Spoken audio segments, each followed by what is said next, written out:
আজ আমরা কারখানায় তৈরি করব কাচের চুড়ি। তো চলুন দেখে নেওয়া যাক কিভাবে তৈরি করা হয় এই কাচের চুড়ি। তো এই চুড়িগুলি তৈরি করার জন্য সবার প্রথমে আমরা ভাঙ্গা কাঁচগুলোকে মেশিনের মধ্যে দিয়ে দেব। এরপর মেশিন নিজে থেকেই কাঁচগুলিকে গুঁড়ো করে আগুনের মধ্যে দিয়ে দেবে।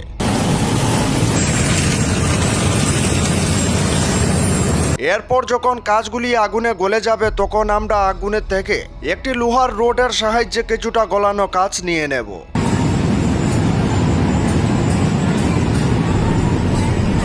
এরপর আমরা সেই গলানো কাঁচগুলিকে একটি পাথরের উপর রেখে একটি যন্ত্র দিয়ে চেপে চেপে গলানো কাঁচগুলিকে গুল করে নেব।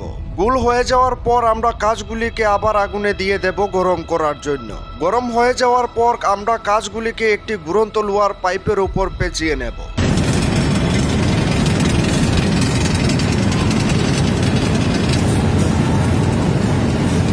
এরপর যখন লাইন অনেক লম্বা হয়ে যাবে তখন আমরা সেগুলিকে পাইপ থেকে বের করে নেব।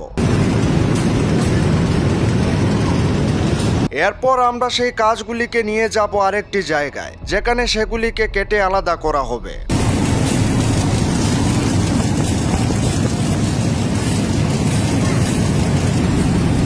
আলাদা করা হয়ে গেলে সেগুলিকে আমরা পাঠিয়ে দেব গুনার জন্য। গুনা হয়ে গেলে সেগুলিকে আমরা পাঠিয়ে দেব পালিশ করার জন্য।